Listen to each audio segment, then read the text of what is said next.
There and Hack again. Actual Play Report, Session 2, February 11, 2024. Our eclectic group made our way south toward the Troll Bridge, exchanging some casual banter as we enjoyed the sunny day and fresh air.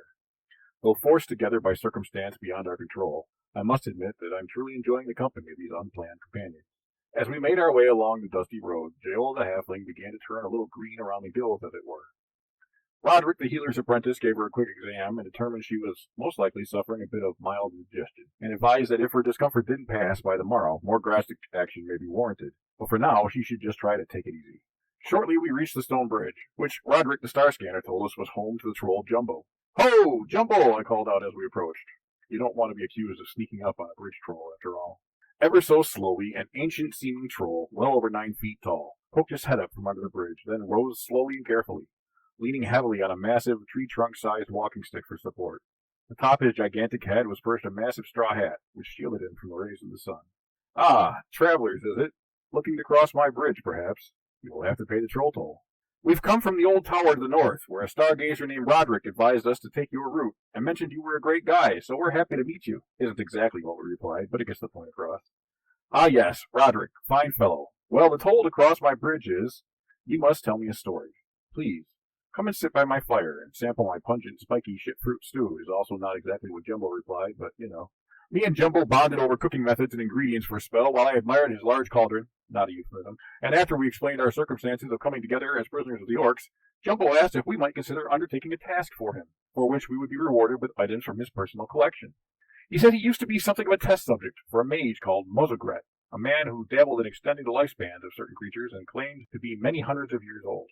He said he was held here by a magical gemstone, red in color and shaped like a heart, and if we could retrieve this gem for him from the final resting place of the long-dead wizard, Jumbo would be free. Jumbo provided us with a basic map, drawing in the dirt with a stick, and gave us a magic rope that had the ability to attach and unattach itself and to guide the user's hands when tying knots. Jael decided to remain at Jumbo's camp, assuring us that she would be safe in his company and could use the rest, and thus reassured, our trio set off on Jumbo's quest. Our target location was half-day's walk away along the road, and the keen-eyed Rainier, with her elven senses, soon became aware that we were being shadowed, at a distance, by a pack of wolves. We posited that these might be the same pack that we'd seen transforming into the dancing humans that we'd spotted across the field from the tower last night, and we resolved to keep alert for any potential ambush. When we arrived at the ruins of the ancient mausoleum, we quickly located the slim crack in the earth that would allow us access, right where Jumbo said it would be. It was indeed far too small for the Colossus to enter.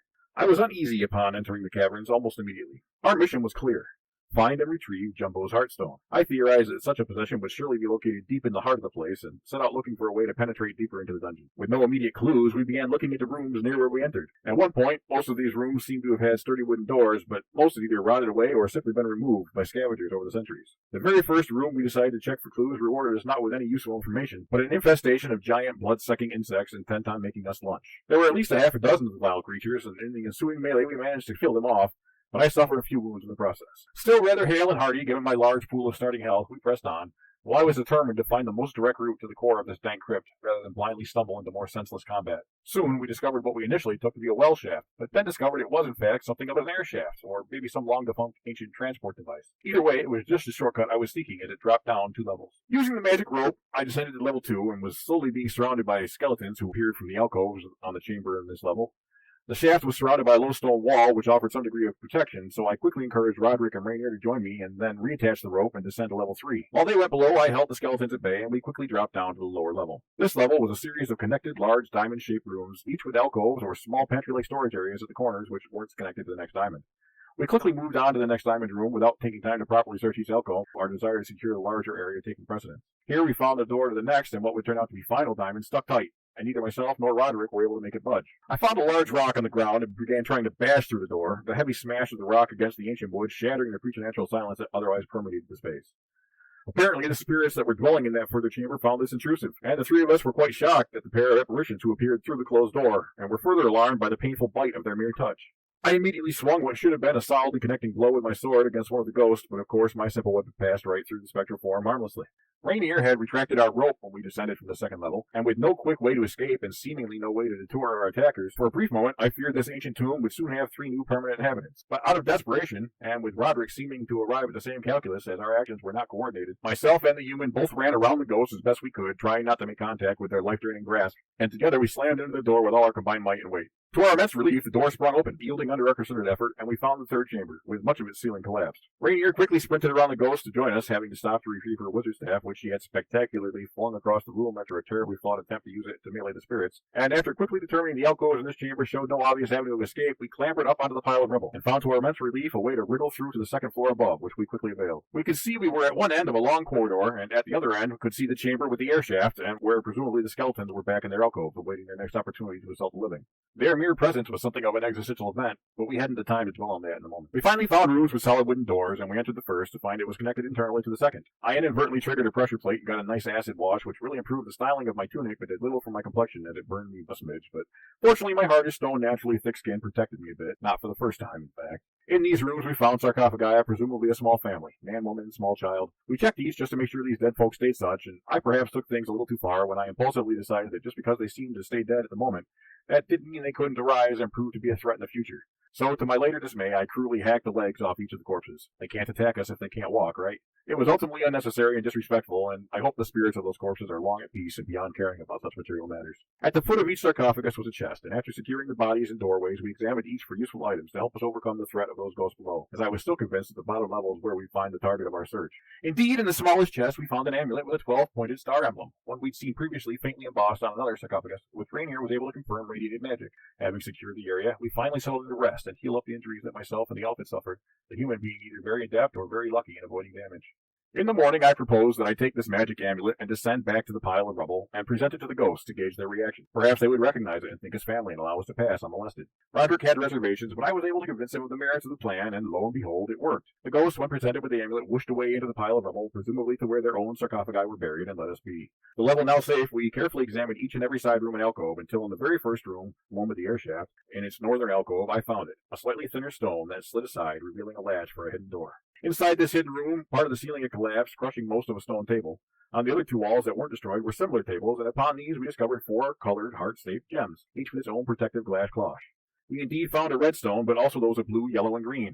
Now, Jumbo had said that he felt he would know somehow if his gem had been disturbed, but was less clear as to what the effects of removing the stone might be, so rather than risk unleashing 3 unknown somethings onto an unsuspecting world, we decided to leave the other stones unmolested, at least for now, until we could ask Jumbo a few follow-up questions. I cautiously lifted the glass from the red stone, and at the immediate unpleasant odor doing so unleashed, jumped back quickly, avoiding any effects from whatever foul gas was within, then collecting the red stone. We still had to exit the dungeon, however, and decided the best route was to confront the skeletons from the collapsed end of the hallway and just walk out the now clear way we came in. The flight was rather pedestrian. Rainier stood behind myself and Roderick while we stood shoulder to shoulder to block the passageway.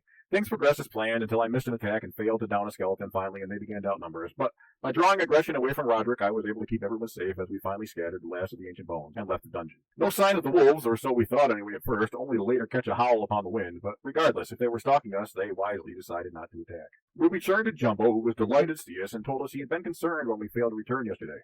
Joella was feeling better and was also pleased we had come back. I grew curious about Jumbo's straw hat. Was it perhaps enchanted?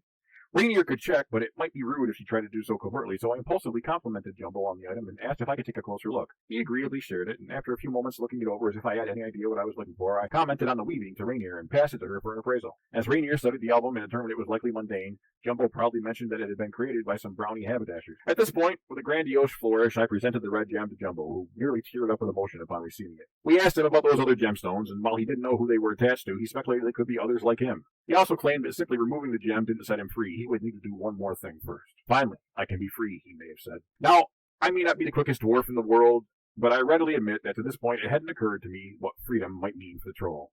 I guess I had just assumed he was somehow deist or some such to live under this bridge and collect the toll for its use by the magic of the stone.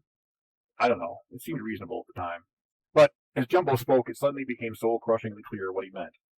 I've lived a very, very long time, he said, and now at last I can be free. And he crushed the gemstone into fine dust in his giant maws.